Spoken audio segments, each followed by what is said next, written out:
It's a good rule of thumb that in science, the simplest questions are often the hardest to answer. Questions like, how did the universe begin? In fact, until relatively recently, science simply didn't have the tools to begin to answer questions about the origins of the universe. But in the last 100 years, a series of breakthroughs have been made by men and women who, through observation, determination, and even sheer good luck, were able to solve this epic cosmic mystery. This was real astronomical gold. I'm going to recreate their most famous discoveries and perform their greatest experiments. 30,000 kilometers per second. That take us from the very biggest objects in the universe to the infinitesimally small, until I reach the limits of our knowledge by traveling back in time to recreate the beginning of the universe. The moment 1/1,000,000th of a second after the universe sprang into existence. This is a time before matter itself has formed in any way that we would recognize it. It's as close as we can hope to get to creation, to the beginning of time, the beginning of the universe itself.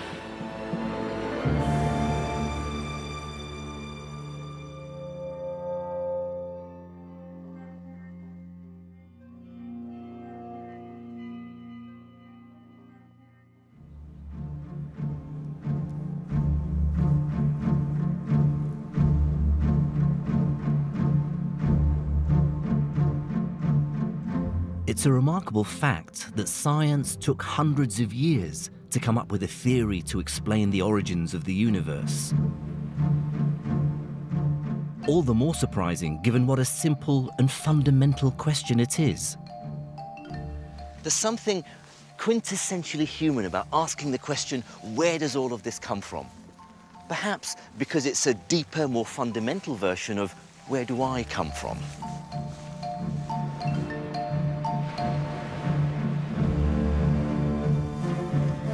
Yet for most of human history, the answers to such an apparently simple question could only be attempted by religion.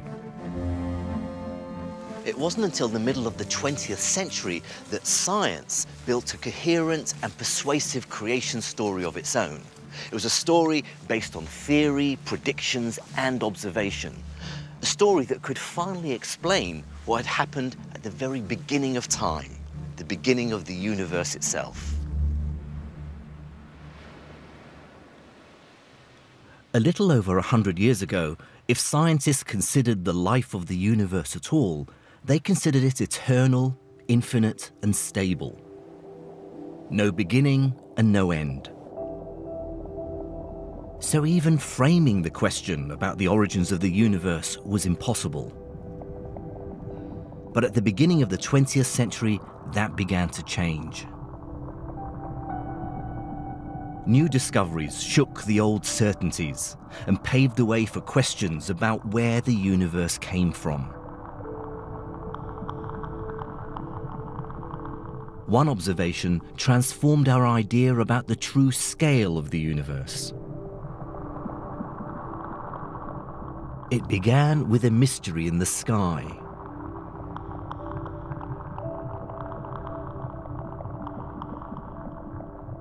By the early part of the 20th century, it was well known that our solar system lay within a galaxy, the Milky Way. Every single star we can see in the sky with the naked eye is within our own galaxy. And until the 1920s, all these stars, this single galaxy, was the full extent of the entire universe. Beyond it was just an empty void. But there were some enigmatic objects up there as well, just discernible to the naked eye, that looked different. And one of the most notable is Andromeda. You can find Andromeda if you know where to look. So if you start from Cassiopeia, those 5 stars shaped like a sideways letter M, if you move across from the point, one of the points of the M, and slightly up is where you should find it. Now, I'm going to use my binoculars to help me in the first instance, and if I zoom across, yep, there it is. You can tell it's not a star. I mean, it's basically a very faint smudge stuck between those two stars. That's it straight up there. That's M31, the Great Andromeda Nebula. Now, they were called nebulae because they had this smudgy, sort of wispy, cloudy nature. In fact, the word nebula derives from the Latin for cloud. These indistinct objects were found scattered throughout the night sky.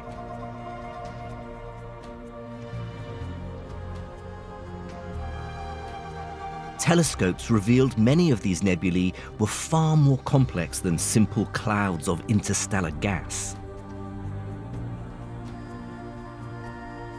They appeared to be vast collections of stars, and that raised two intriguing possibilities. Were these stellar nurseries places where stars were born and therefore residing within our own galaxy? Or much more profoundly, were these beautiful, enigmatic objects galaxies in their own right, sitting way outside the Milky Way? The implications of that second possibility were enormous. If true, it would instantly and utterly transform our idea about the size of the universe.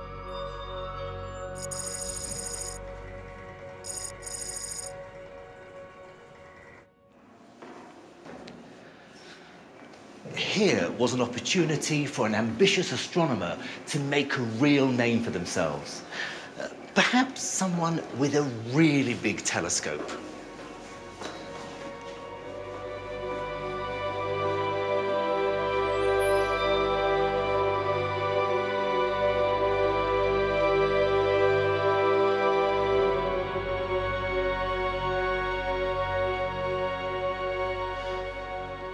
Step forward this man, Edwin Hubble, a man from Missouri. Although, if you'd ever met him, you'd never have guessed, because he developed this weird persona, a pipe-smoking tea drinker with a very affected, aristocratic English accent. Hubble is probably the most famous astronomer ever, not least because of his consummate skill at self-promotion, but also because of the incredible measurements he would make. In Hubble's day, when it came to observations and new discoveries, size mattered.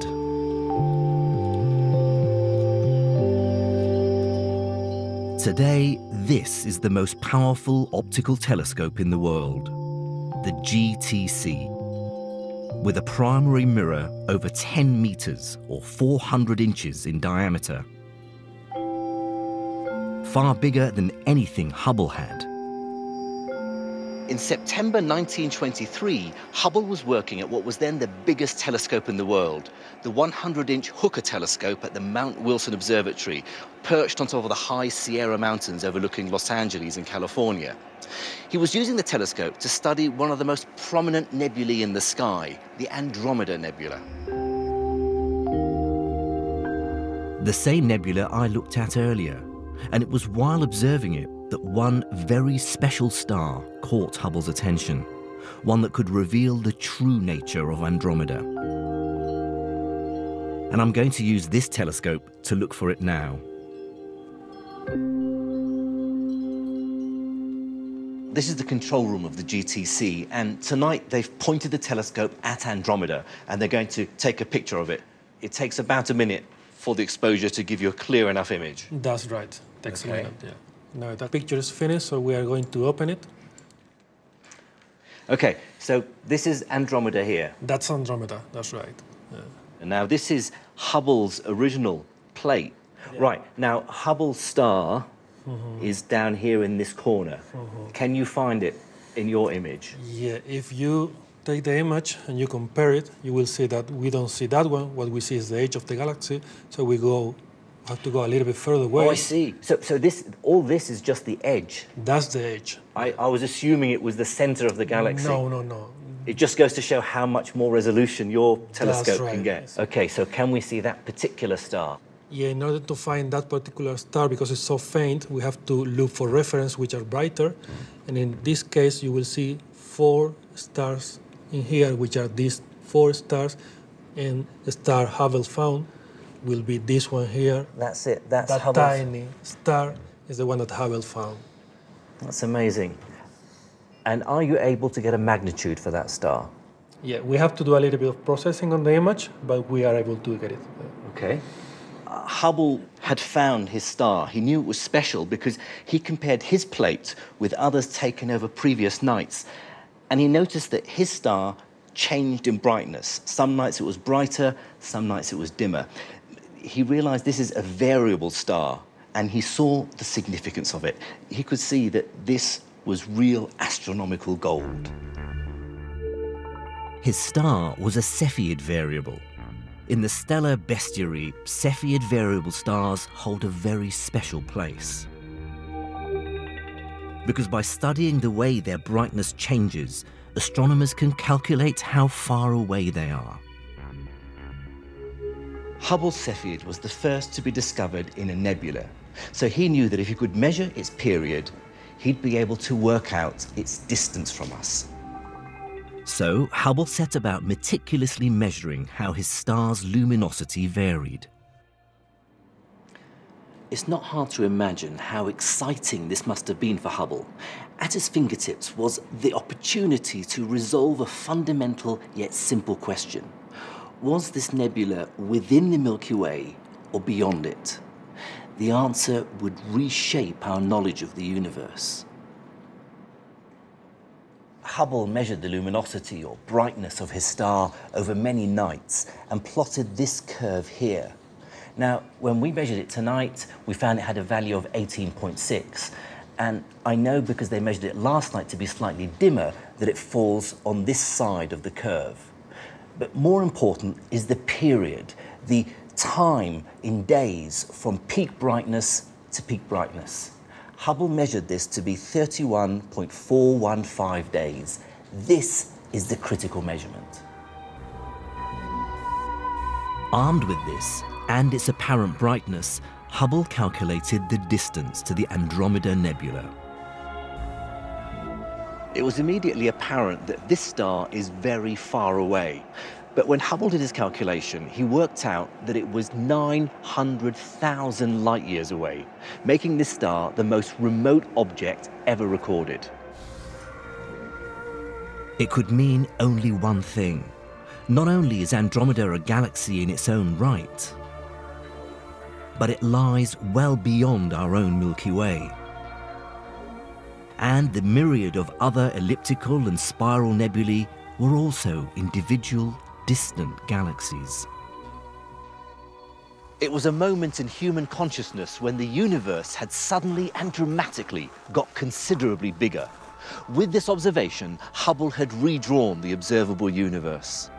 It might not have directly challenged the idea of a stable universe, but it shattered long-held assumptions and opened the possibility of other, bigger secrets, like an origin to the universe. Into this profoundly expanded cosmos strode someone who would, without realizing it, provide the tools to unlock that secret. This guy.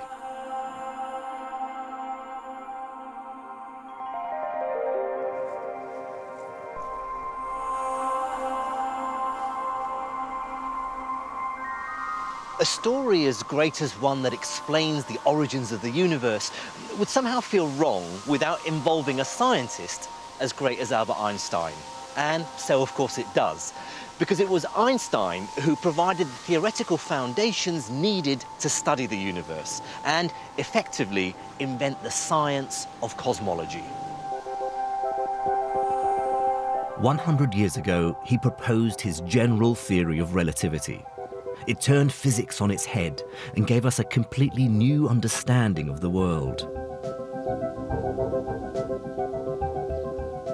He proposed that gravity was caused by the warping or bending of space-time by massive objects like planets and stars. His theories were revolutionary. Einstein was a maverick who ignored the conventional to follow his own remarkable instincts. One of his lecturers once told him, "You're a smart boy, Einstein, a very smart boy, but you have one great fault. You do not allow yourself to be told anything. Of course, it was this very quality that would allow him to change the world of physics, and of course to mark him out as one of the greatest thinkers of the 20th century. And in 1917, he took his general theory of relativity and applied it to the entire universe. By following the logic of his theory, he arrived at something rather unsettling. The combined attraction of gravity from all the matter in the universe would pull every object in the cosmos together, beginning slowly but gradually accelerating until gravity would ultimately and inevitably lead to the collapse of the universe itself. But Einstein believed, like virtually everyone else, that the universe was eternal and static, and certainly wasn't unstable or ever likely to collapse in on itself.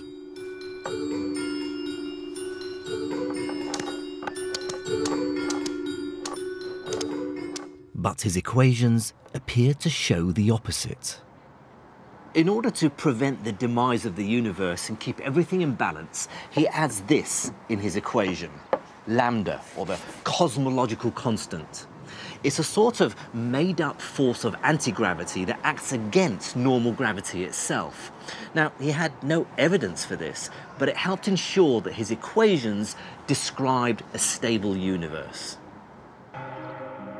Within his grasp was the secret to the origins of the universe. Yet Einstein simply couldn't or wouldn't bring himself to accept the implications of his own equations. With hindsight, it seems remarkable that Einstein did this. I mean, here was a man who had revolutionized science by rejecting conventional wisdom. And yet, he couldn't bring himself to trust his own theory. He felt compelled to massage his equation to fit the established view. He even admitted that the cosmological constant was necessary only for the purposes of making a quasi-static distribution of matter, basically to keep things the way they were. Whatever his reasons, this little character lambda would return to haunt him. Because while it prevented Einstein from understanding the implications, his ideas opened the way for someone else to propose a theory for the origin of the universe.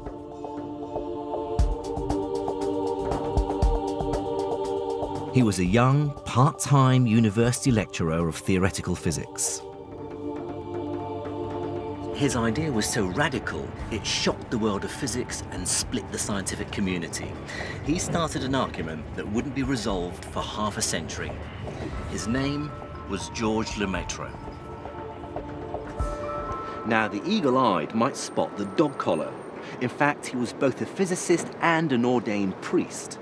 Of this apparently curious dual role, Lemaitre said, "There were two ways of pursuing the truth. I decided to follow both." And using Einstein's theory of relativity, he developed his own cosmological models. Lemaitre's model described a universe that, far from being static, was actually expanding, with galaxies hurtling away from one another. Furthermore, Lemaitre saw the implications of this. Winding back time, he deduced that there had to be a moment when the entire universe was squeezed into a tiny volume, something he dubbed the primeval atom. This was essentially the first description of what became known as the Big Bang Theory, the moment of creation of the universe.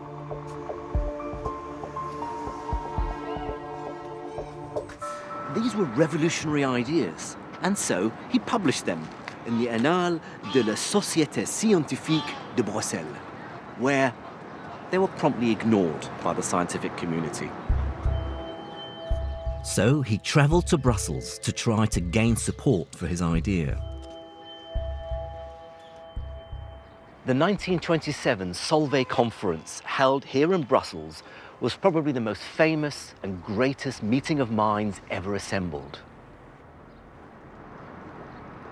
But for our story, the most significant meeting didn't happen here. It wasn't planned and happened away from the conference. It happened here. In this park, the unknown Lemaitre approached the most famous, the most fated scientist in the world, Albert Einstein. Here, finally, was his chance to explain his idea about an expanding universe to the very person whose theory he'd used to derive it. You can only imagine Lemaitre's trepidation as he approached. If Einstein endorsed his radical idea, then surely it would be accepted. Surely this brilliant mind, this titan of physics, this deeply original thinker would see the merits of his theory. But after a brief discussion, Einstein rejected his idea out of hand. According to Lemaitre, he said, "Vos calculs sont corrects, mais votre physique est abominable." As far as Einstein was concerned, his maths might have been correct, but his understanding of how the real world worked was, well, abominable. Once again, Einstein dismissed the idea of a dynamic universe. Lemaitre's paper should have ignited science, but without the backing of such a huge and influential figure as Einstein, his groundbreaking idea was doomed to be quietly forgotten. Unless some observation or evidence showed up to support the idea of an expanding universe.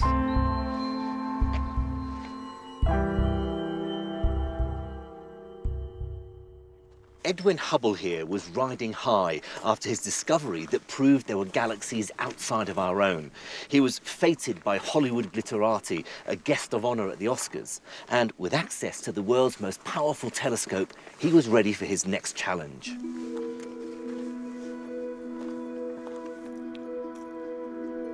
He'd heard of some unusual observations, that many galaxies appeared to be moving away from us. No one could understand why this might be.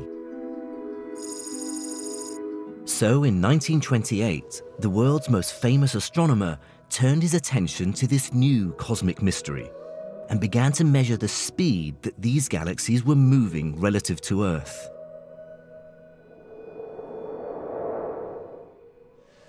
To measure the velocity that a galaxy was receding from us, Hubble used something called redshift. Now, it's not a perfect analogy, but the effect is similar to one most of us are familiar with in sound. The pitch of a car engine as it approaches us is higher because the sound waves are compressed, but the pitch drops lower as the car recedes because the sound waves are stretched.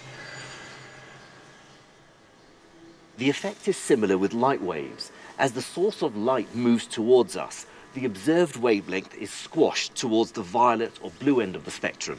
But if the source is moving away from us, the wavelength is stretched towards the red end of the spectrum, or redshifted in the parlance of astronomers.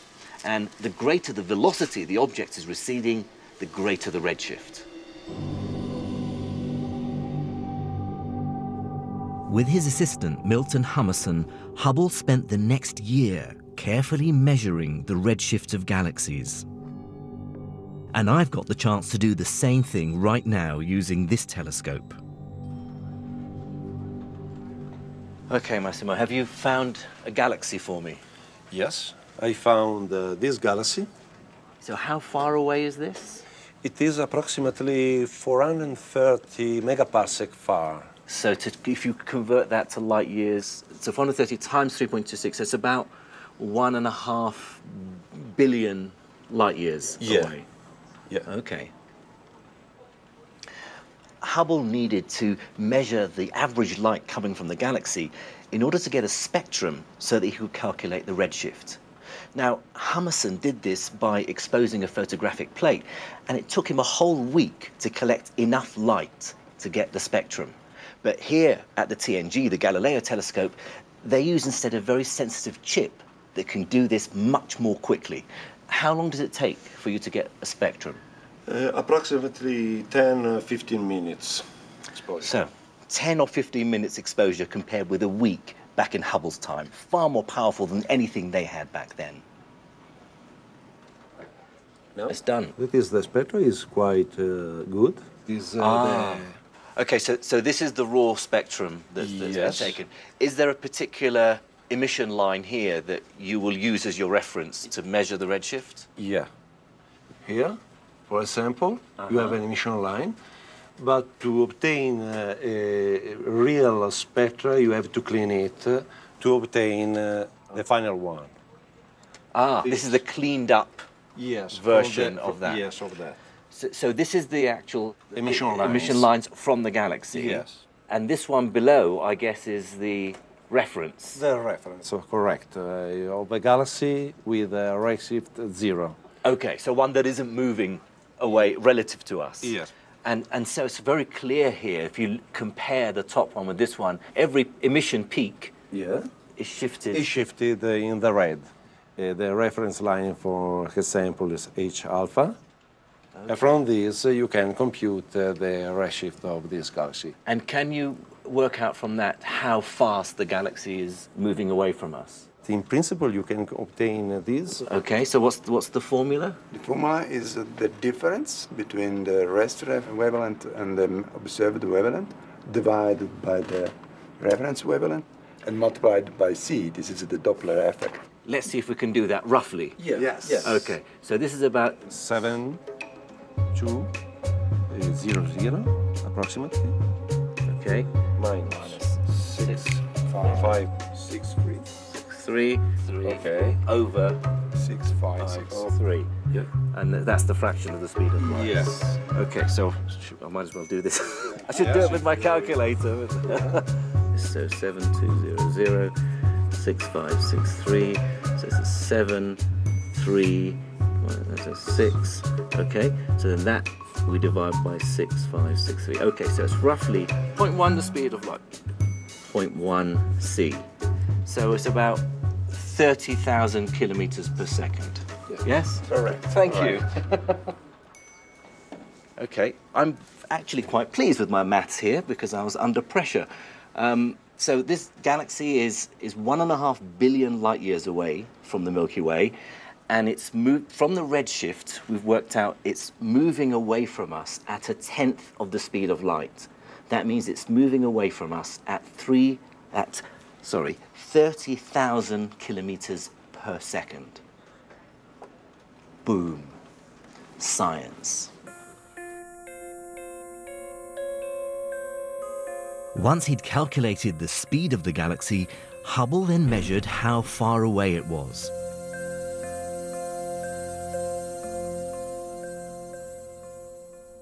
Once Hubble had both his measurements, he could start plotting them on a graph of velocity against distance. Now, he made 46 different measurements, and when he put them on the graph, he noticed a pattern emerging. He could draw a line through all these points. Each one of them is an individual galaxy. He noticed a connection between the velocity and the distance of a galaxy. In fact, the further away it was, the faster it was moving away from us. In a stable universe, the speeds of galaxies should appear random. You wouldn't expect a clear relationship between the distance of a galaxy and its velocity. Hubble's graph showed that the universe was expanding, which had profound implications for the idea of a beginning to the universe. What this means is that it's not just that the galaxies are all speeding away from us and from each other, but if you could wind the clock back, there would have been a time when they were all squeezed together in the same place.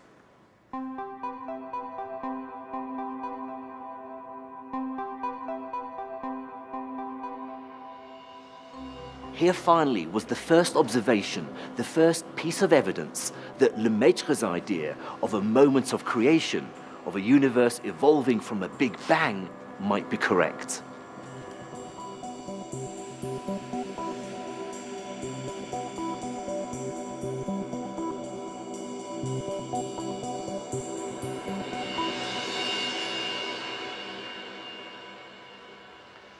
Thanks to Hubble's work, Georges Lemaitre, the unknown Belgian cleric, the theoretician without proper international credentials, the man whose physics Einstein called abominable, was belatedly rightly recognized for his bold theory. Most significantly, the biggest name in physics came around to this revolutionary idea.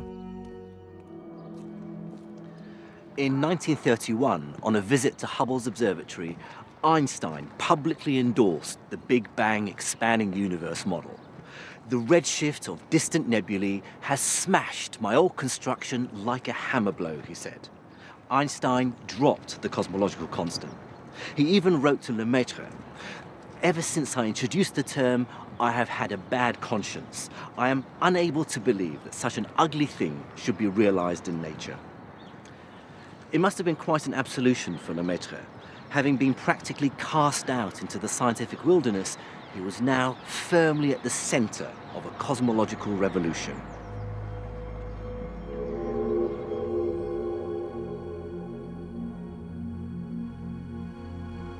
The idea of the Big Bang was finally gaining traction. But despite Einstein's seal of approval and the observations of Hubble, the argument was far from over.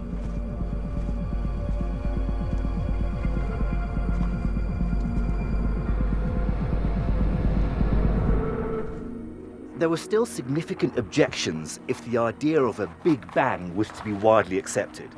A scientific theory of creation isn't just about explaining the expansion of the universe.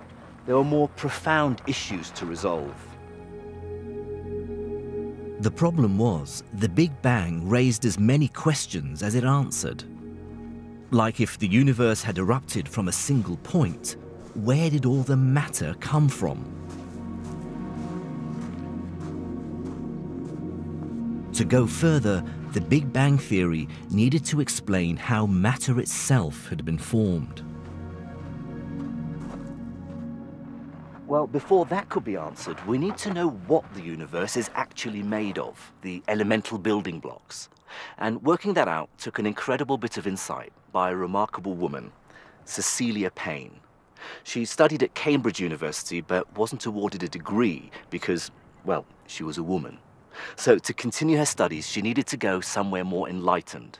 She left England for America, and it was there that she revealed the composition of the universe.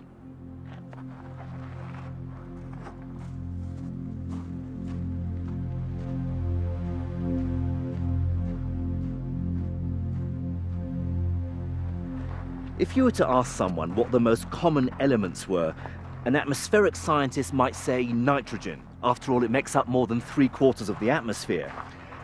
Geologists might say silicon or iron or oxygen, which all seems very quaint and Earth-centric and really rather parochial.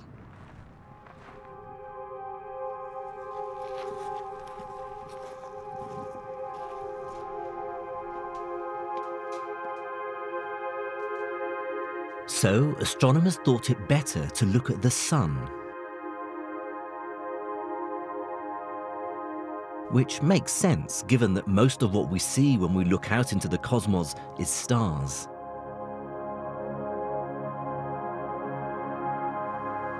The first attempts to analyze the composition of the sun were done with a setup rather like this. Well, not exactly like this. This is a cutting-edge 21st century solar telescope. But the basic idea was exactly the same.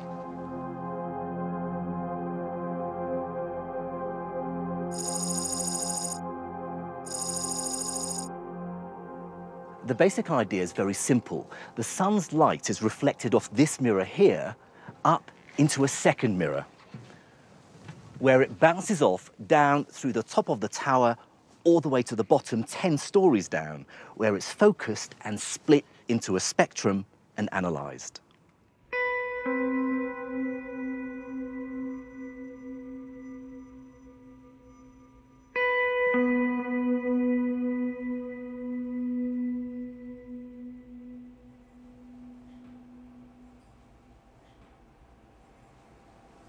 This is the control room of the solar telescope. The base of the telescope is over there. And here I've got a live feed image of the sun.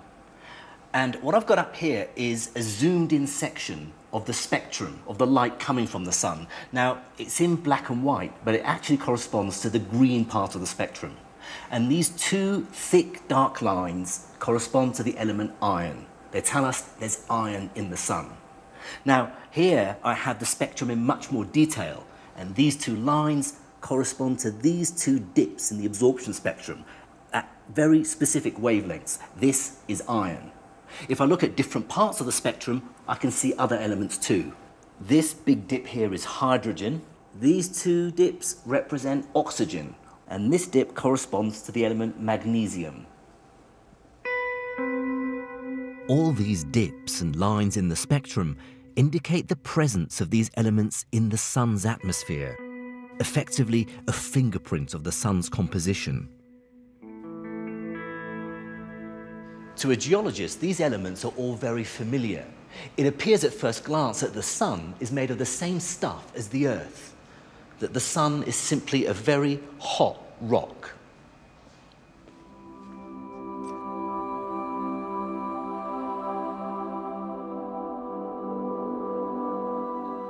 And that would have been that, were it not for the insight of Cecilia Payne. She realized that the spectrographs were being affected by processes in the sun's atmosphere. These would distort the apparent abundance of the elements that make up the sun. So she recalculated the relative abundances of the elements and discovered that the sun was composed almost entirely of just two elements, hydrogen and helium. All the other elements, carbon, oxygen, sodium, iron, that made the sun seem so Earth-like, amounted to just a tiny fraction of its composition. When she first presented this result, it was considered impossible. In fact, when she wrote up her work, she was persuaded to add the comment that these calculated abundances of hydrogen and helium were almost certainly not true. The idea was only accepted some 4 years later, when the director of a prestigious observatory arrived at exactly the same conclusion by different means. Ironically, this director was the very same man who'd initially dismissed Payne's work as clearly impossible. Payne's revelation about the ratio of hydrogen and helium was found to be remarkably consistent for almost every star in the galaxy. That led to a big conclusion. The universe is dominated by just two elements, the simplest and lightest elements, hydrogen and helium. Together, they make up more than 98% of all the matter in the universe. All the other elements that are so important to us, like carbon, oxygen, iron, amount to less than 2%. So now, the challenge for supporters of the Big Bang Theory was very clear and simple. Could the Big Bang Theory explain the creation and the observed ratios of hydrogen and helium found in the stars?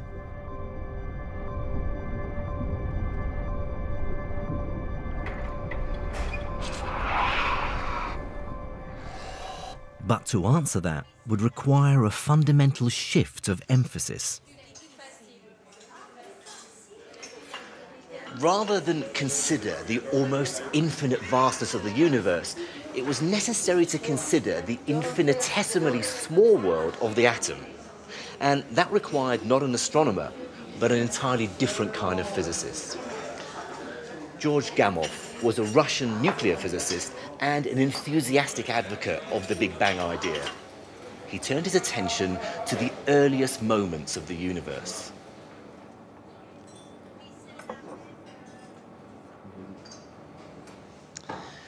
Here, he felt, was where the answer to the composition of the universe lay. This was when he believed hydrogen and helium were first forged, and he proposed it would have happened very soon after the birth of the universe. He set about building a mathematical model of the earliest stages of the universe. He was thinking about the universe in terms of seconds and minutes rather than billions of years. And he recruited a young protege, this chap, Ralph Alpha, to help him. After years of hard work, some of which, according to Alpha, were aided by hard drinking in a bar, they presented their idea. By rewinding the universe, it was clear to them that there would have been a time when the early universe was incredibly dense and phenomenally hot. At this stage, which they calculated to be just 3 minutes after the Big Bang, the universe would have been so hot that atoms themselves couldn't exist, only their constituent parts. A kind of superheated primordial soup of protons, neutrons, and electrons. They even gave the super name, ILEM, from an old English word for matter. Then came the crucial moment. A time when conditions were right for the nuclei of the first elements to be forged. In a short period of time, which they estimated to be less than 15 minutes, hydrogen nuclei, protons, were coming together to form helium in the process of nuclear fusion.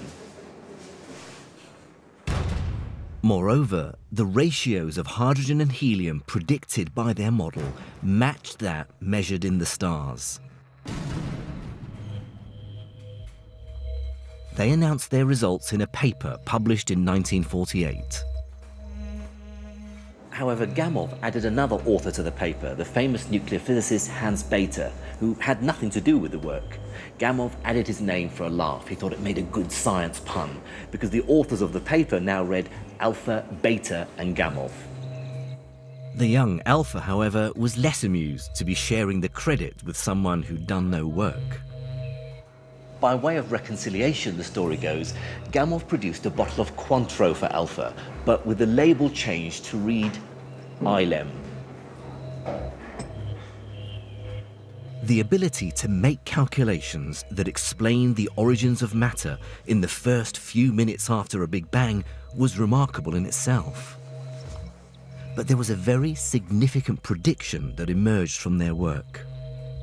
A prediction that had the potential to deliver the proof that the universe had begun with a Big Bang. Alpha continued to study the early evolving universe, focusing on what happened next. He pictured the universe at this stage as a seething fog of free electrons and atomic nuclei. Then it dropped to a critical temperature, a temperature cool enough for electrons to latch on to the nuclei of hydrogen and helium. At this precise point, light was released to travel freely throughout the universe, the first light of creation.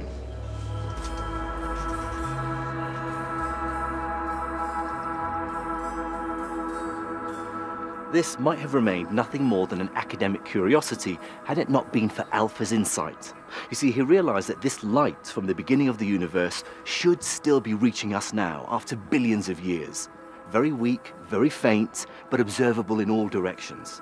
He calculated that the expansion of the universe should be stretching the wavelength of this light beyond the range of the visible spectrum and should now be arriving as microwave radiation. So, find this predicted ancient microwave signature and it will prove not just the theory of the early evolution of the universe, but the entire Big Bang theory itself. Simple. The problem was, this was the late 1940s, and no one had any way of detecting such a weak signal. The acid test was quietly forgotten.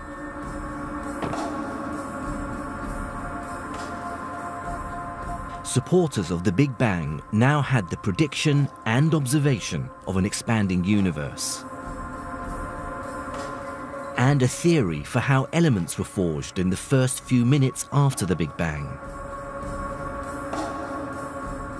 But without the clinching evidence for this, the argument over whether the Big Bang theory was correct rumbled on. The opponents of the Big Bang continually tweaked and adjusted their theories to make their idea of an eternal and infinite universe fit the new observations. The scientific community was still pretty evenly split. Conclusive proof of the Big Bang theory would eventually emerge some 15 years later. It would be revealed quite unexpectedly by two young radio engineers. In 1964, Arnau Penzias and Robert Wilson, that's Penzias on the right there, discovered something so momentous it won them the Nobel Prize.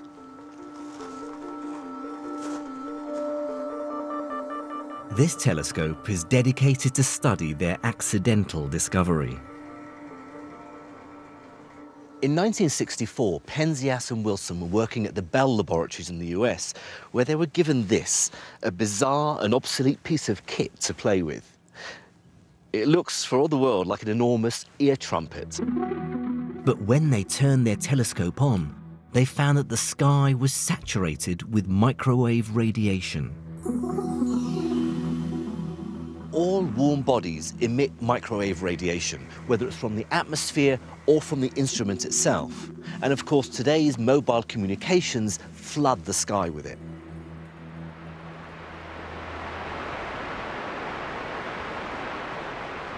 So, before they could do any useful measurements, they had to calibrate their horn antenna to see if they could reduce this noise. Even after accounting for the atmosphere and their instrumentation, of course there were no mobile phones to worry about back then, they were still left with this persistent and deeply irritating background noise. It was registered on their instrument as a radiation with a constant temperature of 3 degrees above absolute zero, a microwave hiss that they couldn't get rid of no matter what they tried.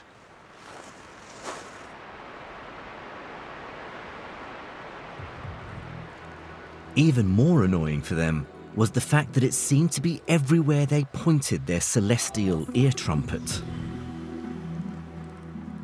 They were about to give up when Penzias attended a meeting where he casually mentioned this irritant to a colleague. A few weeks later, the same colleague phoned him up and said he knew of some researchers in Princeton who were looking for just such a signal. Unwittingly, Penzias and Wilson had stumbled upon that predicted radiation, Alpha's burst of light from the early evolution of the universe. Here, at last, was proof of the Big Bang theory.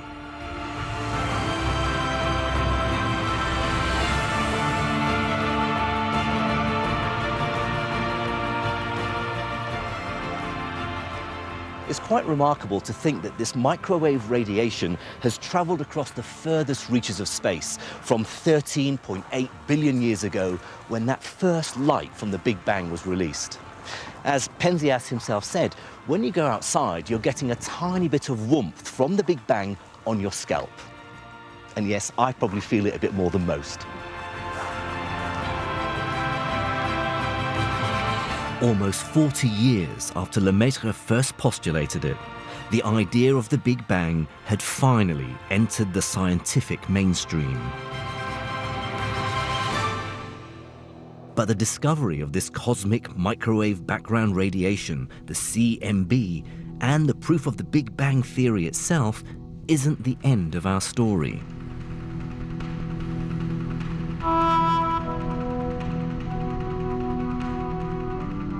We've probed back to the first few minutes after the Big Bang.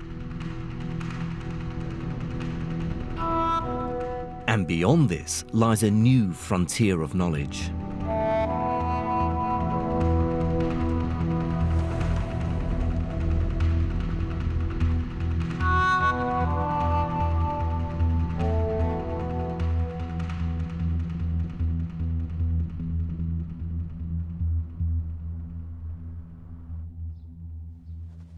There are still very big questions to resolve about the beginning of the universe. Questions like, where did all the matter itself come from? And how do you get something from nothing? The answers to these questions lie further back, hidden behind the curtain of the CMB. Their secrets lie in the primordial universe, within the very first second of its existence.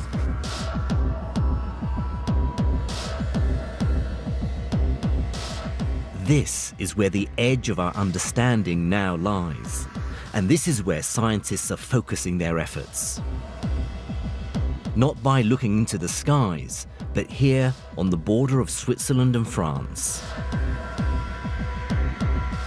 More specifically, at CERN, with the largest particle accelerator in the world, the Large Hadron Collider, or LHC.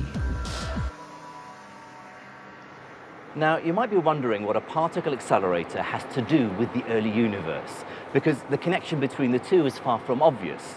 The thing to remember is that when the universe was very young, it was much smaller. And so all the matter, everything that makes up the stars, the galaxies, black holes, all had to be confined into a much smaller space. At that stage, the universe was phenomenally hot, and more significantly, its energy density was very high. It was then that the first matter sprang into existence. The LHC can't yet replicate that process, but it can allow us to study the properties of these fundamental particles. Once a year, the LHC stops its normal business of colliding beams of protons and instead uses much more massive particles to create collisions with energies more than 80 times greater than that produced from 2 protons.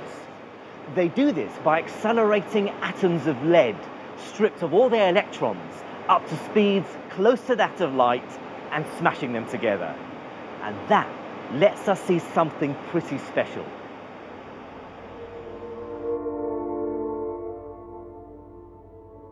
The collisions are so intense that for a moment will create something unique.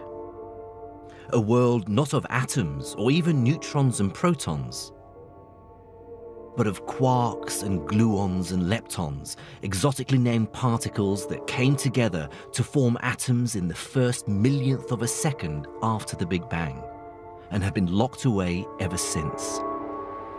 Down there, underneath that lead shielding, we're recreating a stage in the universe's evolution called the quark-gluon plasma. Now, this is the moment immediately before the quarks become trapped by the gluons to create protons and neutrons, which themselves go on to form the nuclei of atoms. The phrase we use grandly is the confinement of the quarks.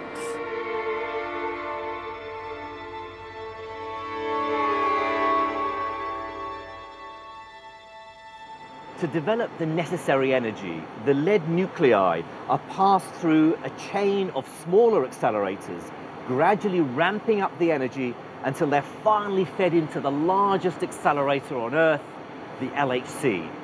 Now, the maximum energy a beam can achieve is directly related to the size of the accelerator, and the LHC has a circumference of 27 kilometers. Now, that means the beams here can achieve an energy of 1,000 tera-electron volts. Now, actually, that's less than you might imagine, because it's equivalent to the energy that a housefly hits a window pane. But the critical difference here is that the energy is concentrated. It's the energy density that's important. The LHC can squeeze all that energy down to a space that's less than a trillionth of the size of a single atom. This is something that can happen nowhere else in the known universe.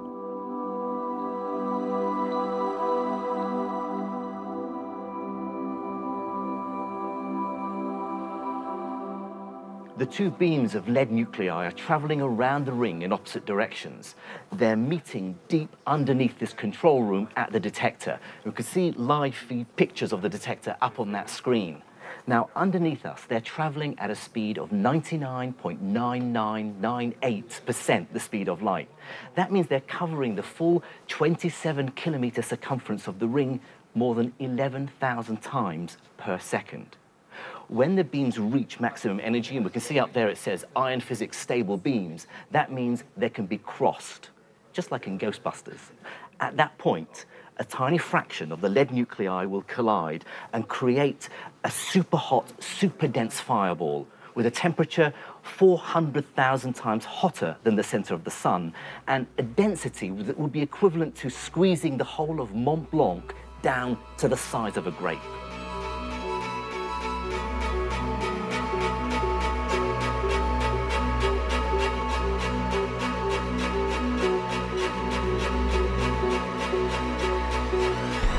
That looks like a fantastic image there. So can you tell me what we're seeing?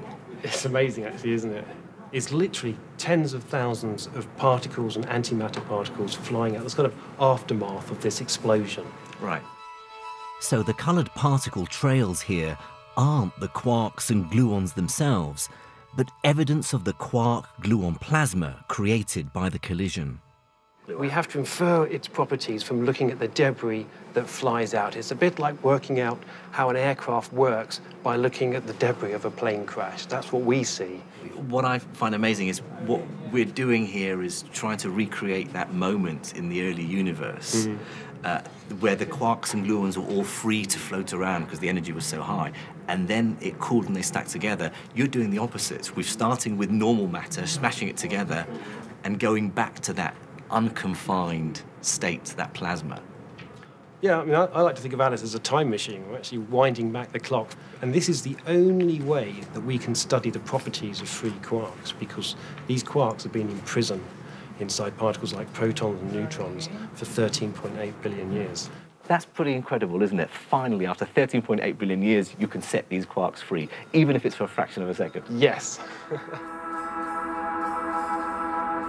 While we don't yet know how matter sprang into existence, studying these collisions allows us to make the first tentative steps towards that discovery. What we've just witnessed is the earliest stages of the universe that anyone, anywhere, has been able to observe. It's the closest we've got to the moment of the Big Bang. And let's face it, it's not bad. 1/1,000,000th of a second after the Big Bang itself. Even going this far back in time still leaves physics with unanswered questions.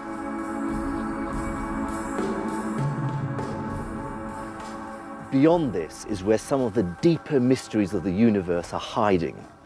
How the four fundamental forces that bind matter together, gravity, electromagnetism, and the nuclear forces, are connected to each other. How the particles that make up matter itself condensed out of a fog of energy. How mass is generated from the force that binds protons and neutrons together. And how the universe itself underwent a super-fast expansion in 1 billion of a second to create the structure of the cosmos. At the moment, we have no way of observing any of these phenomena.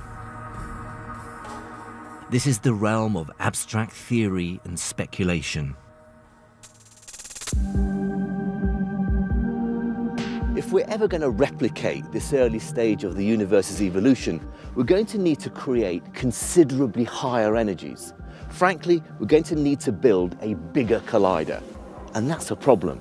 And it's not just one of expense, although it would be phenomenally expensive. No, it's more one of finding the room to build it. Remember when I said the energy is related to the circumference of the accelerator? Well, the LHC down below me has a circumference of 27 kilometers. It runs beneath the Jura Mountains and straddles both France and Switzerland. In order to look back and observe the universe at this earliest stage, well, we need to build an accelerator with a circumference larger than the orbit of Pluto. Revealing the origin of the universe begs another, even more profound question. How will it end? Next time, I discover whether the universe will end with a bang or a whimper. Want to discover more about the beginnings of the universe? Then go to the address below and follow the links to the Open University. So the options, a bang or a whimper. The beginning and end of the universe continues next. And looking back over a decade of discoveries, Brian Cox's Adventures in Space and Time, streaming now on BBC iPlayer.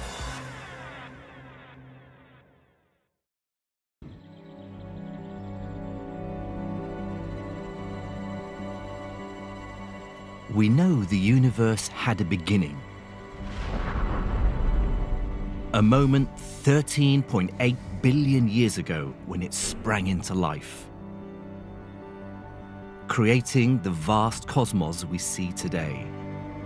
Now we've discovered its origin, we're faced with another equally fundamental question.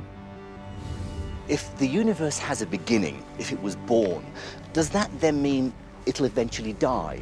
Or will it just keep on going forever, eternal?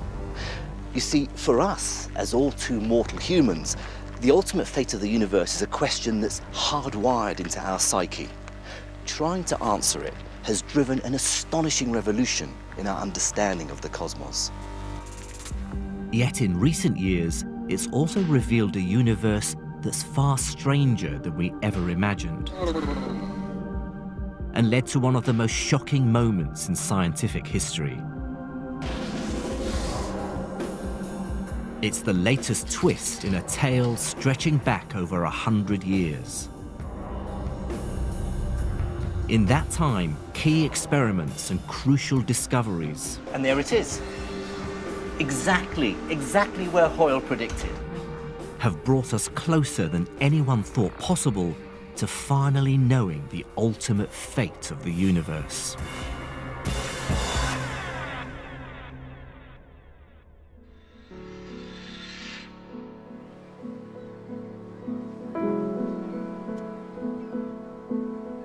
The sheer scale of the universe is truly staggering. How on earth can you predict the future of something so vast, so complex, so much bigger than we are? Since we first started grappling with this question, the answer has hinged on one simple idea. If we could chart, observe, and understand how the universe has changed, how it has evolved to the present moment from its very ancient beginnings, then we should be able to extrapolate forward and predict how it will evolve in the future. Unfortunately, the slight flaw in that plan is that the universe operates on timescales of millions and billions of years. We don't. To understand the workings of the universe, we need to see beyond our limited human lifespan.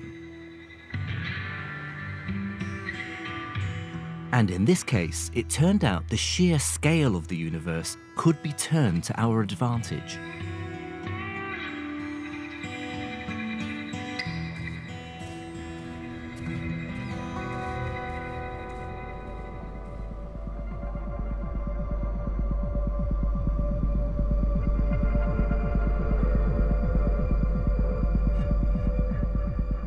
The universe is so vast, light from some of the objects we see in the night sky has taken millions, even billions of years to reach the Earth. When we look up, we're looking back in time at a record of the deep history of the universe. The problem is we only have a snapshot, a single complex and confusing picture of all this history. It's like taking all the words in a novel, jumbling them up and sticking them on a single page. The key is to try and unpick this story, to learn how to read it, to recognize and understand what's going on. Astronomers realized that stars could help unlock that history. If scientists could work out how stars change, how they evolve in time, they could begin to understand the bigger story of how the universe was changing, the first clues to what the future might hold. But it would take until the middle of the 20th century to find the answer. Unlocking the secrets of the stars would take a moment of brilliance from this man, Fred Hoyle. Hoyle was a brilliant mathematician and physicist, one of the greatest of his day. He was creative, coming up with bold theories. Above all, he loved a problem, some thorny issue he could make his mark by solving. And in the late 1940s, he found one of the biggest. Hoyle wanted to know where the elements came from. The early universe was mostly just a sea of hydrogen and helium, the simplest and lightest elements. But we know that changed.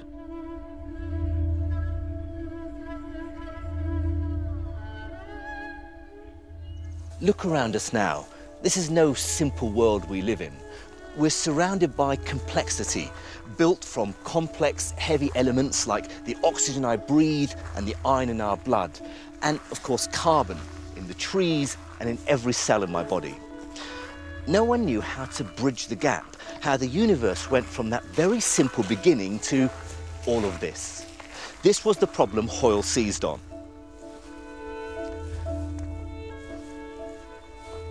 Hoyle knew nuclear fusion must hold the answer.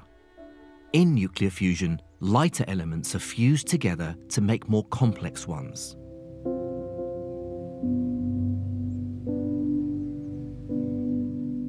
It was already known to happen in the heart of stars, where hydrogen fused together to form the more complex helium. Hoyle wondered how to go further, how the helium nuclei might fuse to make heavier elements. It's a remarkably simple idea. Here's our helium nucleus. If you could stick together two helium nuclei, you'd make beryllium, a heavier, more complex nucleus. Then add a third helium nucleus and you get carbon. From there you can carry on building up heavier and heavier elements. It sounds like the perfect solution, but there was a very good reason why the formation of carbon, hence all other elements, was still such a big mystery. The problem was that the physics of this process just didn't work. Calculations showed that three helium nuclei wouldn't stick together. The carbon nucleus they formed was unstable and simply fell apart. If it broke down at carbon, then there was no chance of making any other heavier elements. It was like hitting a roadblock every time.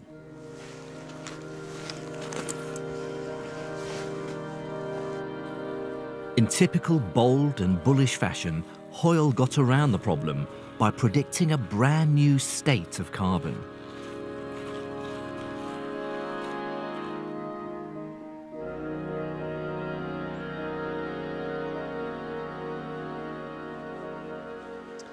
Hoyle took an intuitive leap.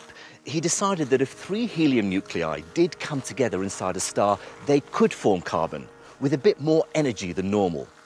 In this special state, it could stay intact for just long enough to become stable. In that way, stars could make carbon, and the roadblock was removed. If he was right, then Hoyle had solved the mystery. The elements were built in the heart of stars. But there was more at stake than that.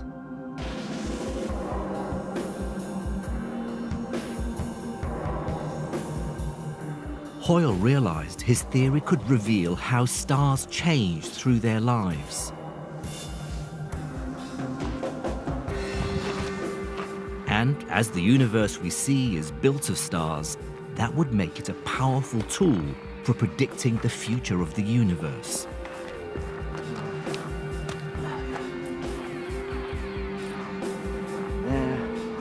Astronomers were already grouping stars based on their size, color, and brightness, plotting them on a chart that was known as the Hertzsprung-Russell diagram. So here we have the diagram they created. Along here is size and brightness, running from very large, very bright stars all the way down to smaller, dimmer stars. And along this direction is colour and temperature. Very hot blue stars all the way down to cooler red stars. Most regular-sized stars fell into a long diagonal through the middle of the diagram, with a group of giant bright stars above and small dwarf stars below. Astronomers could see the patterns, but weren't able to unlock what they meant, until Hoyle and his theory presented a radical new way of looking at the diagram, one that would reveal the life cycle of a star. Let's consider our own sun. Now, at the moment, it's sitting here in the middle of the diagram, happily burning hydrogen, turning it into helium. But if Hoyle was right, when it's run out of its hydrogen, it'll start fusing helium to make heavier elements. Now, at this point, a dramatic transformation takes place, because rather than moving down the diagram in this direction, it expands to many times its size and jumps across here to live amongst the red giants. At this phase, it starts burning helium to make much heavier elements until it finally begins to produce carbon. Now, at that point, when it's run out of its nuclear fuel, it undergoes its final transformation. It sheds most of its outer layer and leaves behind a tiny white cinder living here amongst the white dwarfs. All stars follow their own route around the diagram. Hoyle's theory provided the understanding to track each star's evolution, driven by the sudden ignition of a new phase of elemental formation. Here was the answer to the mystery of the heavy elements, the key to the life cycle of the stars, and a window onto the future of the universe, all thanks to Hoyle's new state of carbon. There was just one slight problem. No one had ever seen or detected Hoyle's special form of carbon, not in the telltale spectra from stars, not anywhere on Earth, not even in a laboratory experiment. As far as anyone could tell, it didn't exist. And without this special form of carbon, the whole theory would come crashing down. What happened next is a testament to Hoyle's brilliance and almost pig-headed self-belief.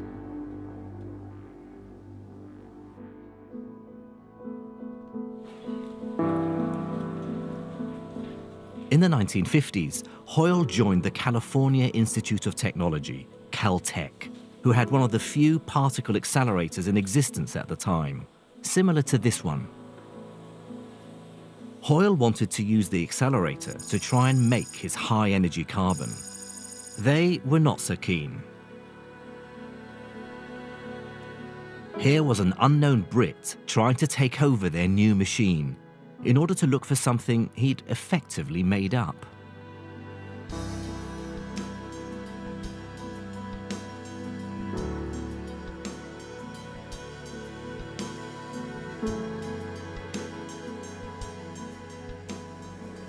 Like Hoyle, I'm a theorist.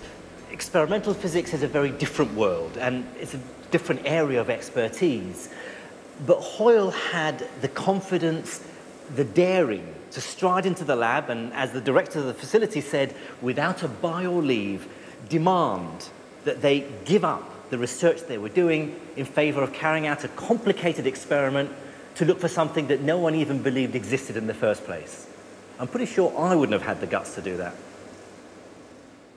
Hoyle kept at them, arguing it will be a crucial and famous discovery. Finally, they gave in. The search was on. Today, I'm recreating their experiment.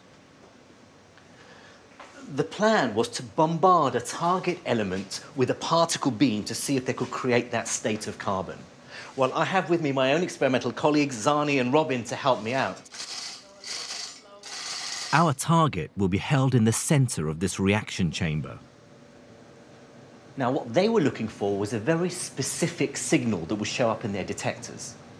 If that state of carbon existed, then Hoyle predicted that it would show up as a spike in the energy at 7.7 million electron volts, the fingerprint of this special state of carbon. We'll be looking for the same spike in energy. Time to seal the chamber, close the radiation doors, and see for ourselves what happened. Right, this is the control panel, and they've let me in, a theorist, to get it all running. So the first thing I do is fire up the beam, then to aim the beam at the target. Charged particles are now slamming into the target. Back in the 1950s, this was Hoyle's moment of truth. Now, data will start coming in, and the important display to look at is over here. Now, if Hoyle was right, they'd see his excited state of carbon at this energy here. They would expect to see a spike in energy at that point. And there it is. Exactly where Hoyle predicted. Now, when this experiment was carried out some 60 years ago, they were flabbergasted to see that Hoyle was right. It's quite incredible to think that he just worked on a theoretical hunch, convinced his experimental colleagues to do the experiment, and he was right. He was also right about the fame. The director of the laboratory went on to receive the Nobel Prize for the discovery. Hoyle, however, received nothing. They published their findings in one of the most famous and heavily referenced papers in science. On the front cover of the paper, the authors put a very apt quote from Shakespeare's King Lear. "It is the stars above us, govern our conditions." It was the confirmation of this excited state of carbon that proved that it's inside stars that all the elements that make up the world around us, including ourselves, are actually forged. And with that discovery, we gained real insight into the life cycle of stars. We could begin to understand how the universe changed over time, both now and into the future. Here was the foundation for extrapolating into the future. And it made one clear prediction for the end of the universe. It was hydrogen and helium that first formed stars. And it was these two elements that were consumed in stars as they aged, creating all the heavier elements in the process. The logical conclusion was disturbing. After an almost unimaginable length of time, stars would use up all the hydrogen and helium in existence. No new stars could form, and existing stars would eventually run out of their fuel and die. The universe would go dark. For everything that's important to you and me, the light and life created by the stars, the universe would eventually come to an end.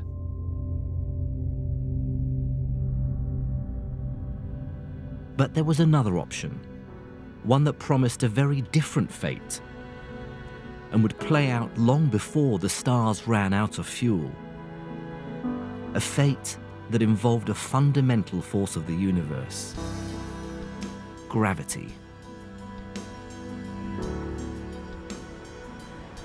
The potential for gravity to define the ultimate fate of the universe was first spotted by one of science's unsung heroes, Vesto Slipher. Little known, his pioneering expert measurements would transform our understanding of the universe.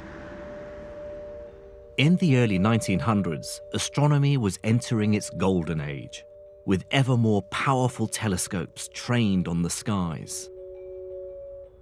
One of the biggest targets of the time was the nebulae.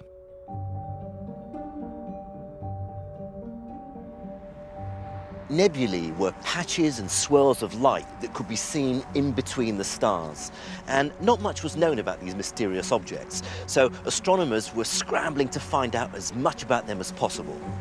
Slipher was interested in one particular aspect of nebulae, their motion, and for his target, he chose the most famous one of all, Andromeda.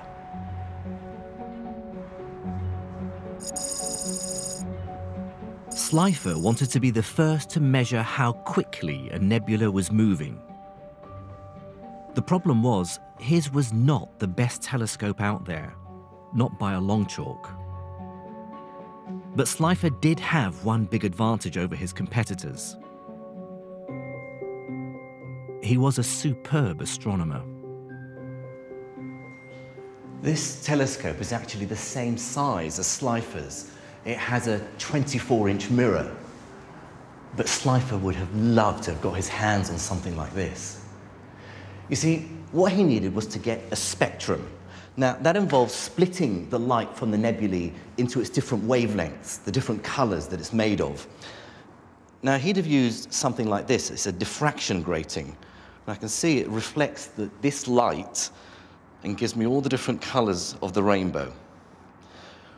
What worried Slipher was that he needed to collect as much light as possible to give him a usable spectrum.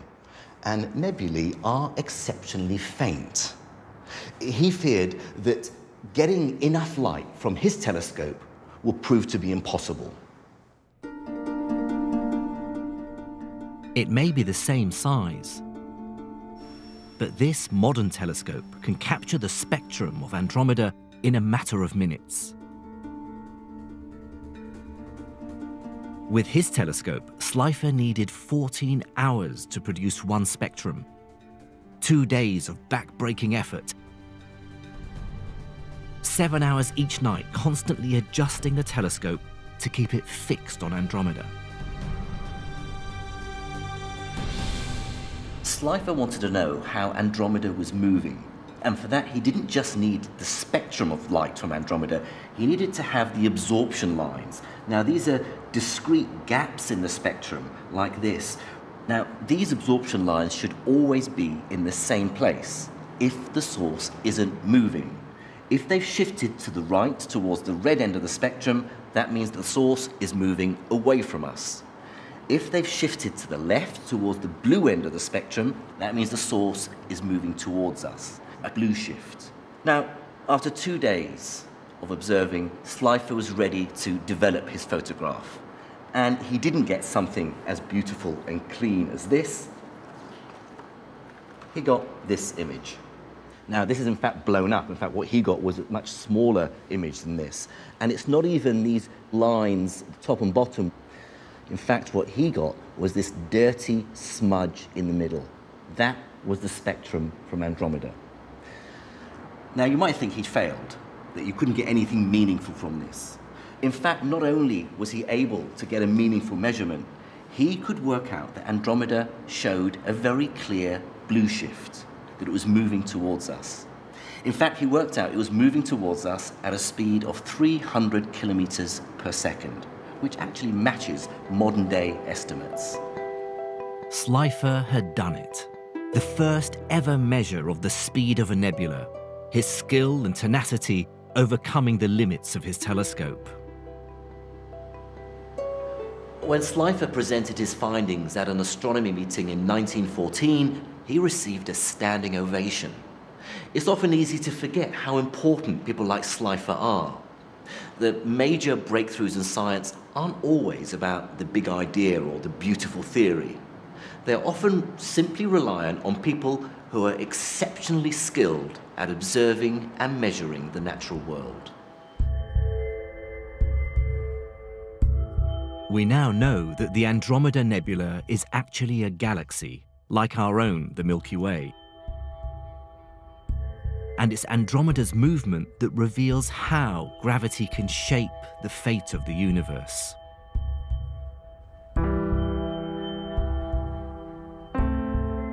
Since it was first born in the Big Bang, the universe has been expanding outwards. As a result, most galaxies are actually heading away from each other. When they first formed, the same would have been true of Andromeda and the Milky Way, until gravity got to work and began to overwhelm that expansion. It's gravity that's dragging Andromeda and our own Milky Way galaxy inexorably together. The question is, if it can pull off this trick in our own little corner of the cosmos, can it do the same over the entire expanse of the universe?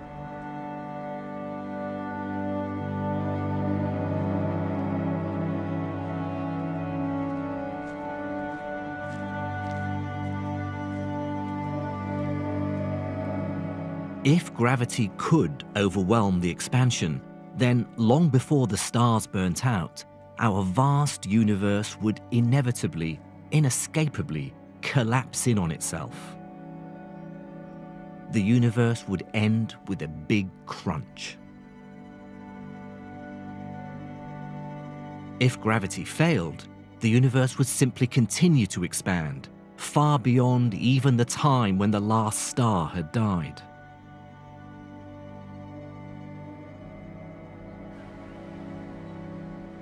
Everything hinged on one factor, predicted by Einstein's general theory of relativity.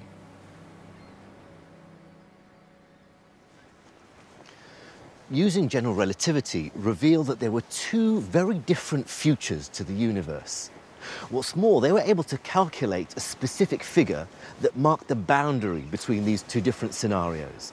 It became known as the critical density.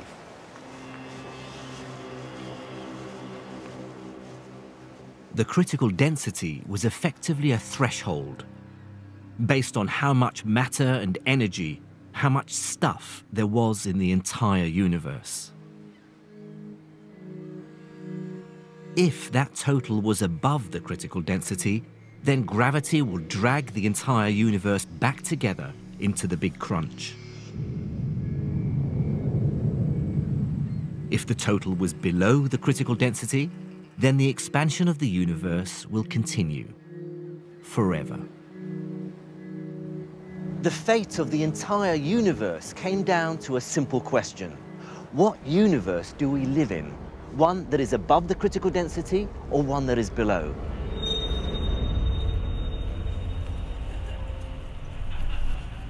One way to tell was to look at the expansion of the universe.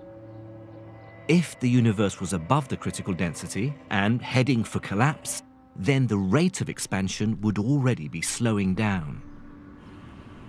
So astronomers began working on a way to measure how the expansion of the universe was changing. They were confident until a precocious PhD student called Beatrice Tinsley spotted a fatal flaw in the plan. Tinsley, known as Little Beetle to her family and friends, was an extremely talented musician. She could have turned professional, but instead she decided to focus on her other great passion, which was astrophysics. Now, here too she excelled. But an academic career in the 1960s, if you're a woman, wasn't easy. And her institution, the University of Texas, seemed determined to ignore this brilliant scientist in their midst. Despite that, she completed her PhD in less than half the time it would normally take. And that PhD spelt trouble for the expansion rate measurement. The plan was to measure how galaxies were moving at different distances from Earth, and therefore at different times in the past. How their movement changed would reveal how the expansion of the universe was changing. Measuring the movement was relatively straightforward. It was measuring the distance where the problem lay. In our everyday world, we're surrounded by visual clues that give us a good sense of scale and therefore of distance. But out in the vastness of the universe, this is much more difficult. So astronomers turn to something that might seem unusual: light itself. Light is not perhaps an obvious tape measure, but in this case, it seemed ideal. Now, this relies on a very simple principle. How bright the light appears to me is dependent on how close I am to it. So when I'm very close, a lot of light enters my eyes and it seems bright. But as I move away, the light has had more chance to spread out and less of it enters my eyes, so it appears dimmer. Crucially, this change in the level of brightness follows a very precise mathematical relationship. And I can use this relationship to calculate distance. If I measure the difference in brightness between a light next to me 220. And one further away, About 1.5. I don't know if you can see that, it's quite dark. I can work out how far away the light is. And so now I have to divide these two numbers, and it's roughly 150. Now I have to take the square root. So the square root of 150, well, it's about 12. It's just over 12, about 12.2 meters. Right. Now to check my working. It's this principle that astronomers were using to measure the distance to galaxies. So what I have here is 11.5 meters. Now, it's a bit less than the 12 meters I calculated, but close enough. I'm pretty happy with that. But this technique only works if you know how bright the distance object should be, so you can measure how much that brightness has changed. And that would turn out to be the astronomers' Achilles heel. They were measuring galaxies at different distances, so at different times during the life of the universe. Now, this meant that the galaxies differed in age by millions or billions of years. You see, for the distance measurements to work, they had to assume that all these galaxies of different ages were shining with the same brightness. In other words, a galaxy's brightness doesn't change over time. But for Beatrice Tinsley, there was a fatal flaw at the heart of this assumption. Tinsley was fascinated by the life cycle of the stars, how they changed through their lives. Her PhD looked at what effect that would have on the brightness of galaxies. For Tinsley, it was clear that if stars have a life cycle during which their appearance and indeed brightness change, then because galaxies are fundamentally made of stars, so too would their brightness change over time. Tinsley's findings sent shockwaves through the field. A palpable sense of panic, as one astronomer of the time described it, and they were immediately challenged. You see, a huge amount of time, effort and money had been invested in these expansion measurements, and yet here was this unknown young PhD student, a woman no less, who was questioning it all. And yet there was no arguing the logic of Tinsley's work, and after 4 years it was eventually accepted. With that, it was back to the drawing board. A new way was needed to test how close the universe was to the critical density, to see if it would collapse or continue to expand.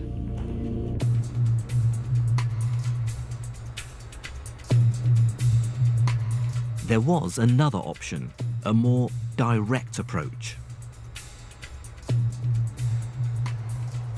One obvious way to see how close the universe is to the critical density is just to count how much stuff there is out there. It's a simple enough idea, but rather difficult to pull off.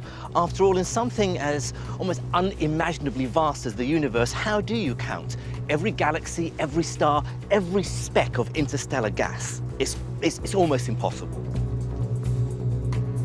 So, instead, astronomers cut the universe down to size. They took an average count of just one small part and then multiplied it up from there.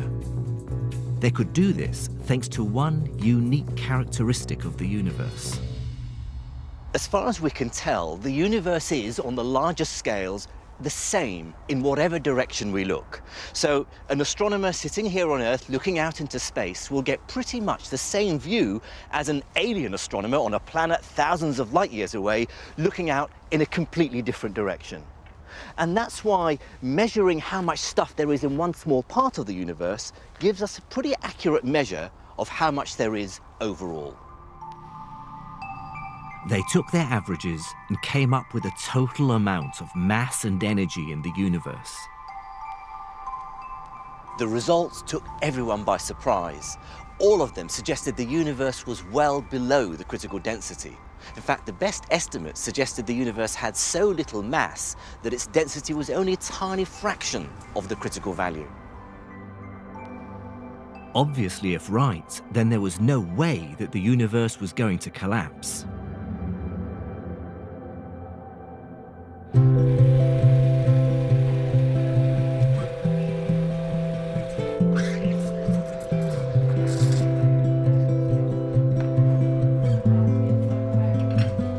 But there was a problem with this first estimate of how close the universe was to the critical density. The results were so low, they just didn't make any sense. A flat white coffee, please. Ours is so clearly a universe of matter, mass and energy. They dominate our world. They are our world. These findings painted a picture of a universe so alien to our everyday experience that it's perhaps understandable it was such a difficult concept to embrace. What's more, the estimates seem to be at odds with the universe itself. The scale of the mismatch was revealed when the universe was mapped on an unprecedented scale by Margaret Galler at Harvard University.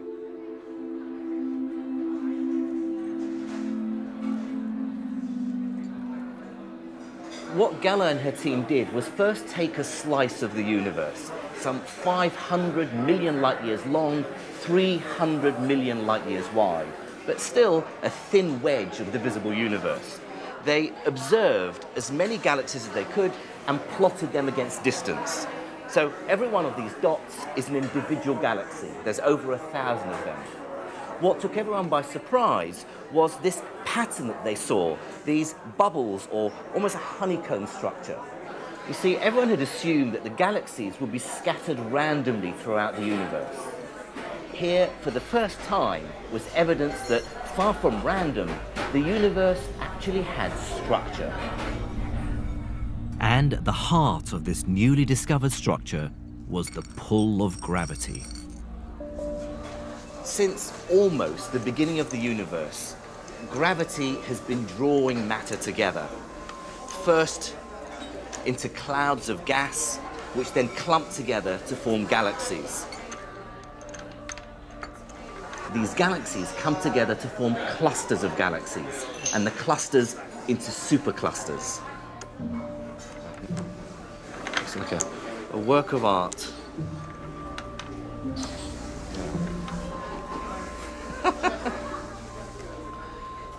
These superclusters of galaxies are all joined together by filaments of dust and gas, all acting under the same irresistible pull. My universe has just collapsed.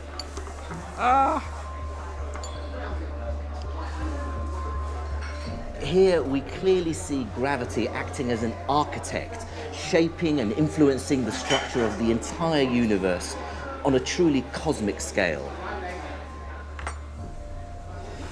No, I think I can do better. The problem was, the estimates of matter in the universe were so small. I need to open that up. They put the universe so far below the critical density that such grand structures simply couldn't form. I don't like that. According to the numbers, the universe as we know it couldn't exist. This is a rubbish universe.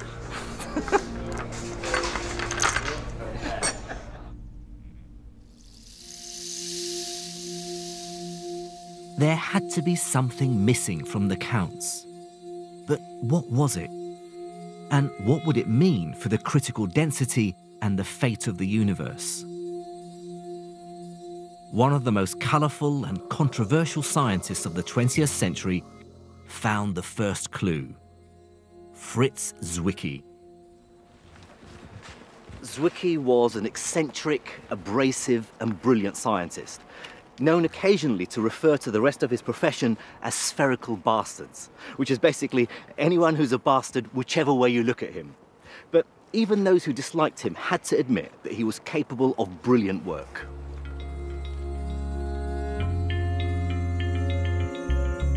Zwicky was also looking at galaxy clusters, and they would lead him to discover something extraordinary.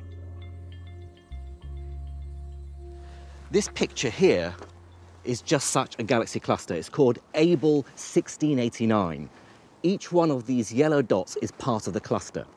It's quite incredible to think that each one of them is an entire galaxy in itself. It sort of gives you an impression of the sheer scale of these things. Zwicky was fascinated by what held the clusters together. The answer, of course, has to be gravity. Imagine these marbles are all each individual galaxies, moving in chaotic orbits around the center of the cluster. But none of them moves fast enough to be able to break free and escape from the cluster. Because of that, Zwicky could use how fast they were traveling to measure the strength of gravity holding them in place. And the strength of gravity would tell him how much matter, how much stuff there was within the cluster. That's where things got very strange, because the galaxies were moving at tremendous speeds. The strength of gravity needed to hold all these speeding galaxies within the cluster required far more mass than he could see. And it wasn't just a small difference. In fact, he needed something like 100 times more mass than could be detected. Zwicky called this mysterious mass dunkle Materie, dark matter. Here was a strong candidate for the missing mass of the universe. But to know if it took the universe above or below the critical density, they had to solve one major problem: how to study something when there's no known way of detecting it.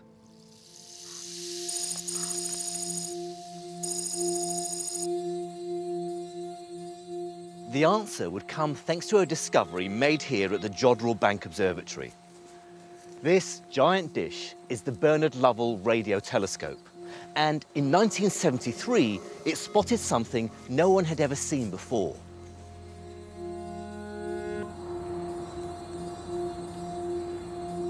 At the time, it was carrying out a survey of some very distant, very bright objects, quasars.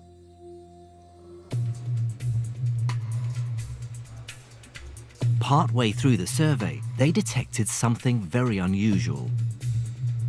I've come here today to take another look at what they saw, this time using not just the telescopes here at Jodrell, but radio telescopes across the country.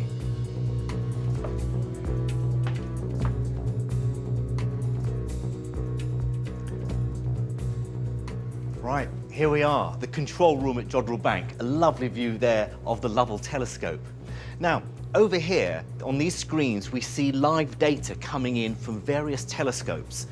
One of them, the Mark II, is a radio telescope here at Jodrell Bank, but the rest are scattered around the country, all linked together through optical fibers feeding into the central computer here. Now, the point is, the longer you observe an object, the better quality image you get. And after 50 hours of observation, here's what they see. This is the same image as was seen 40 years ago, showing these two bright dots, two quasars.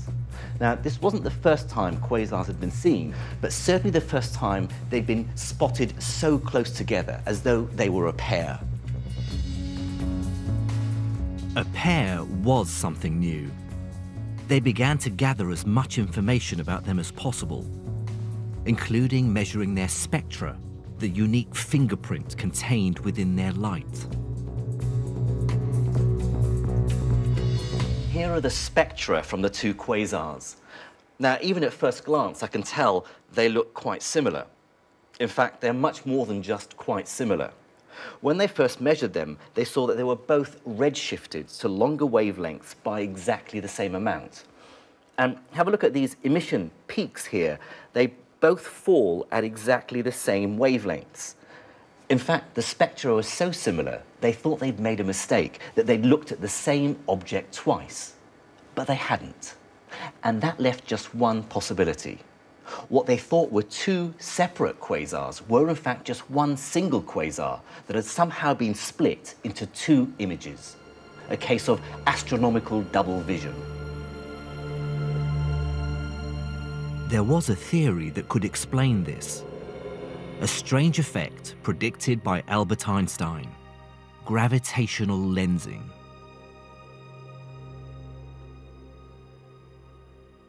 If you look through this lens, you see that everything behind it is warped into strange shapes. This bizarre effect is because as light passes through different thicknesses of the glass, it bends, giving rise to a warped image. Now, Einstein said that matter, stuff, also warps space, changing the very shape, the fabric of the universe. And so, as light passes through regions of space with high concentrations of matter, it will bend, just like it does going through the glass of this lens, and so giving rise to similar visual tricks. How much the light is bent is dependent on how much the space is being warped, and that depends on how much mass there is. Between the quasar and the telescopes, there had to be a huge amount of mass, bending the light so much that the image is split, making the single quasar appear as two. Here's our culprit, or at least part of it. This smudge here is just one galaxy within a cluster of galaxies that sit between us and the distant quasar. So it's not just a little bit of mass, but hundreds of galaxies, each with billions of stars. Combined, they bend the light from the quasar, giving us the double image.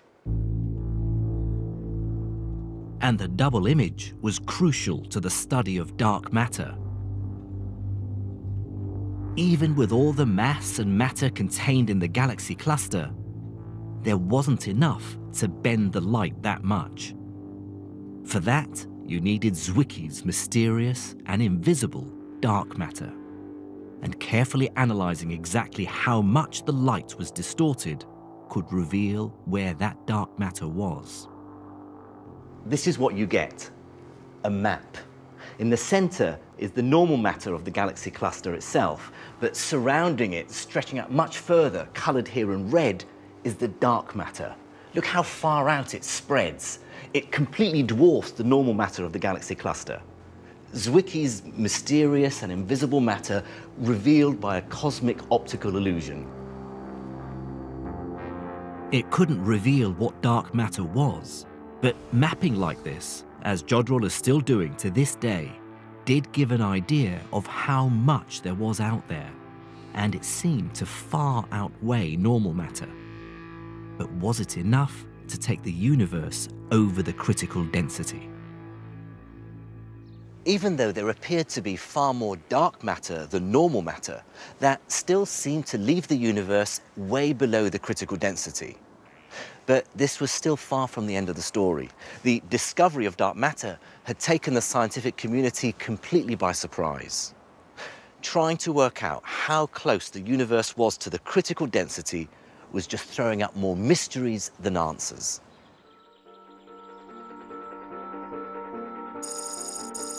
A shocking new discovery that initially promised to finally reveal the fate of the universe instead threw physics into crisis.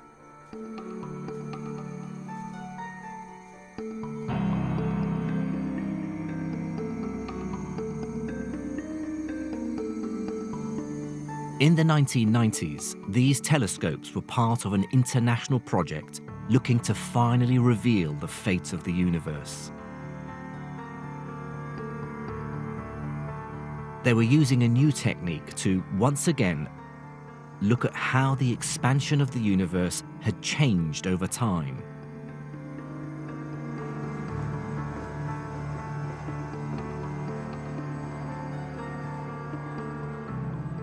I've come to use this telescope, the GTC, to observe the object that was at the heart of those studies.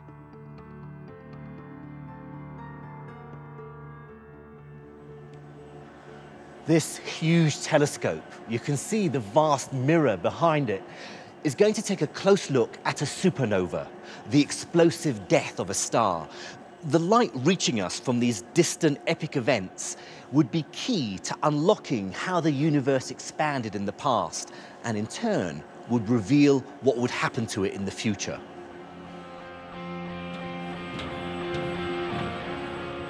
To measure the expansion, researchers were interested in a particular type of supernova.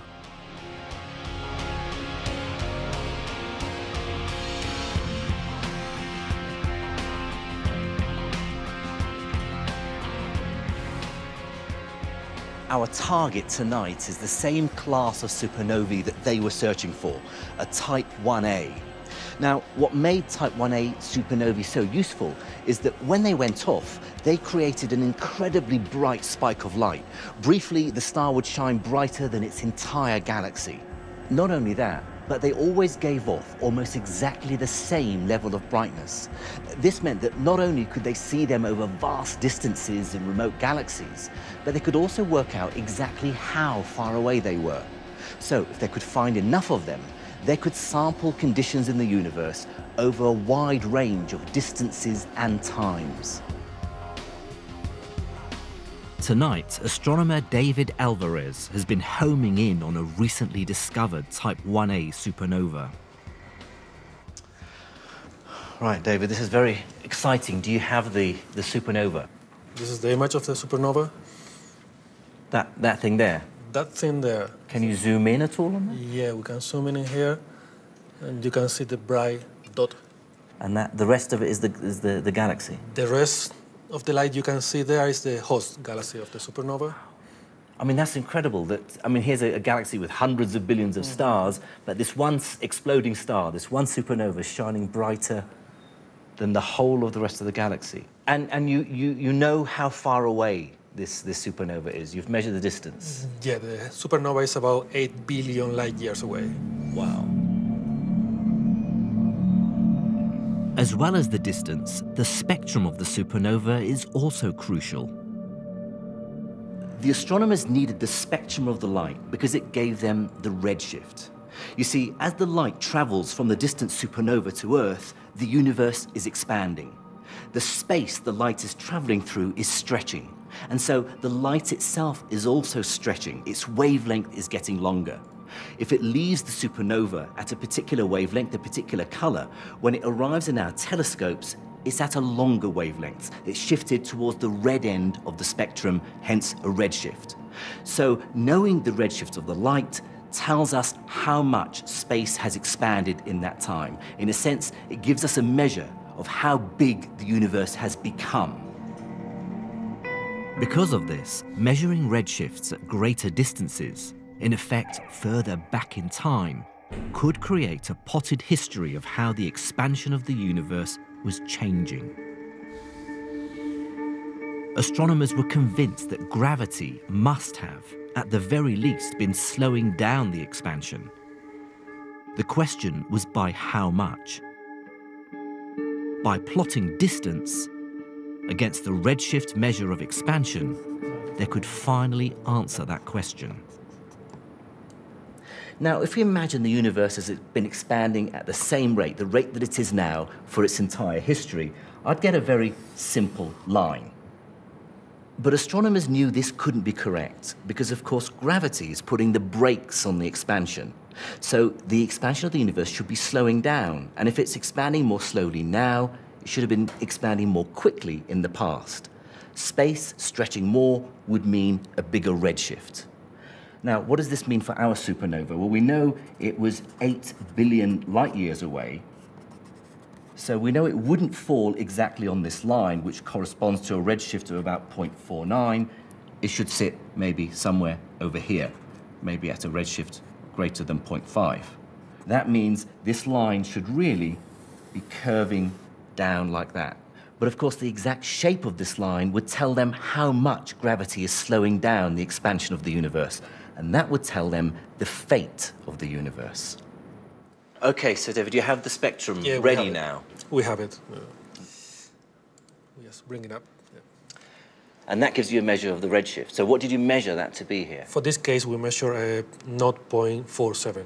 0.47. Well, that puts it on this side of the line. That means it's not a larger redshift, but a smaller redshift.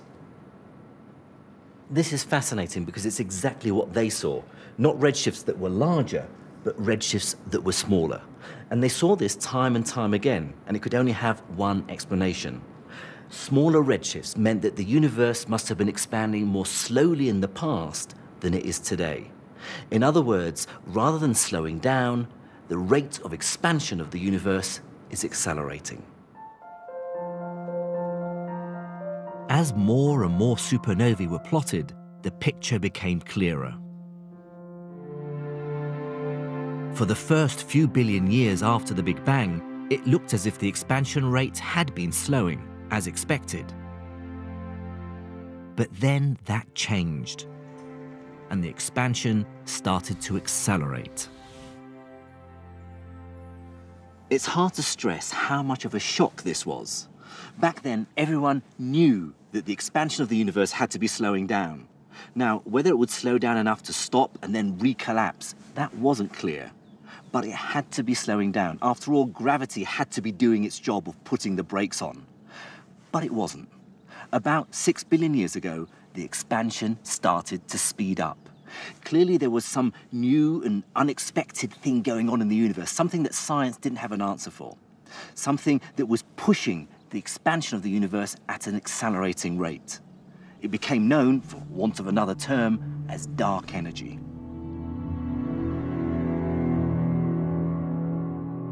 The best estimates suggest that dark energy makes up 70% of the universe. And that means the universe will not collapse and end in a big crunch. Instead, dark energy, not gravity, will define the ultimate fate of the universe. Dark energy pushes the universe apart. It won't carry on expanding steadily forever. Instead, dark energy forces the universe to fly apart at an ever-increasing rate. Galaxies will become so far apart that light wouldn't be able to travel between them. Each one will end up as an individual island of stars alone in the cosmos. It may even become so extreme that galaxies themselves will be ripped apart, leaving individual stars all alone in the black emptiness. Then again, maybe not. After all, the effects of dark energy seemed to suddenly appear between 6 and 7 billion years ago. Who's to say how it'll behave in the future? That may sound bizarre, but with the discovery of dark energy, all bets are off. It's hard to stress how little we know about dark energy. It has a name, but that's about it.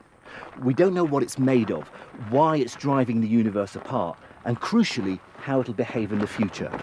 And that leaves a big hole in our understanding of the universe and its ultimate fate.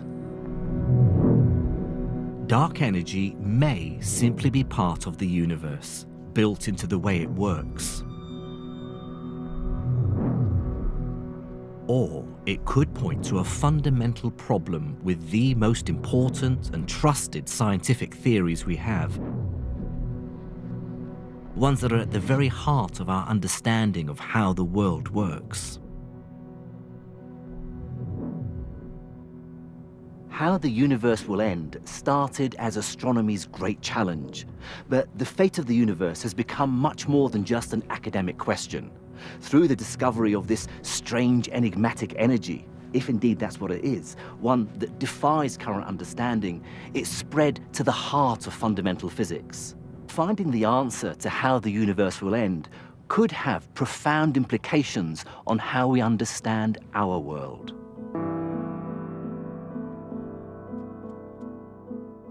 If you want to find out more about the universe and the end of time, go to the address below and follow the links to the Open University.